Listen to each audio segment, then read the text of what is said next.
দুপুরবেলা গরম গরম ভাতের সাথে এই মজাদার রেসিপিগুলো যদি থাকে তাহলে কিন্তু আর কিছুই লাগে না।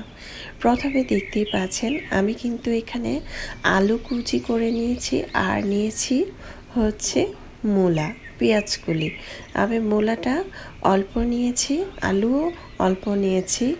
আর এখানে দিয়ে দিচ্ছি মশলা, গুঁড়া মশলা, হলুদের গুঁড়া হাফ চামচ দিলাম, ধনিয়ার গুঁড়া দিয়েছি হাফ চামচ, জিরার গুঁড়া দিয়ে দিচ্ছি হাফ চামচ। তারপর আমি এখানে মরিচের গুঁড়া দিয়ে দিচ্ছি 1 চামচ। তারপরে এগুলো আমি হাতের সাহায্যে খুব সুন্দরভাবে মেখে নেব।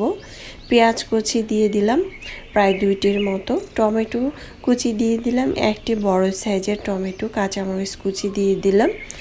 এই উপকরণগুলো সুন্দরভাবে সব ধরনের উপকরণ দিয়ে যদি তরকারিটা রান্না করা হয় তাহলে খেতে কিন্তু অনেক বেশি মজাদার হবে। দিয়ে দিলাম 2 টেবিল চামচ তেল, আর দিয়ে দিলাম আদা আর রসুন হাফ চামচ করে, লবণ দিয়ে দিলাম পরিমাণ মতো। আর এখানে আমি বড় সাইজ ট্যাংরা মাছ নিয়েছি। এখানে আপনারা যে কোনো মাছ কিন্তু এভাবে রান্না করলে খেতে কিন্তু অনেক বেশি মজাদার হবে। এখন আমি মেখে নিচ্ছি। আর আজকের ভিডিওটি যদি আমার ভালো লাগে তাহলে অবশ্যই চ্যানেলটা সাবস্ক্রাইব করে লাইক দিয়ে পাশে থাকবেন। দেখতে পাচ্ছেন অনবরত মুড়চিয়ে মেখে নিলাম। তারপর আমি এখানে পানি দিয়ে দিচ্ছি। আমি এখানে পানি দিয়ে দিচ্ছি 1.5 কাপ। 1.5 কাপ পানি দিয়ে একটু নেড়ে চেড়ে দিয়ে ঢাকনা দিয়ে ঢেকে রাখবো 3 থেকে 4 মিনিটের মতো। 4 মিনিট পর চলে আসলাম। দেখতে পাচ্ছেন ঝোলটা একদম শুকিয়ে গিয়েছে। ধনেপাতা কুচি দিয়ে দিলাম। ধনেপাতা কুচিটা দিয়ে একদম ঝোলটাকে শুকিয়ে নেব। এরকম অল্প মশলা, অল্প তেল দিয়ে অল্প উপকরণের এই তরকারিগুলো খেতে কিন্তু অনেক বেশি মজাদার হয়।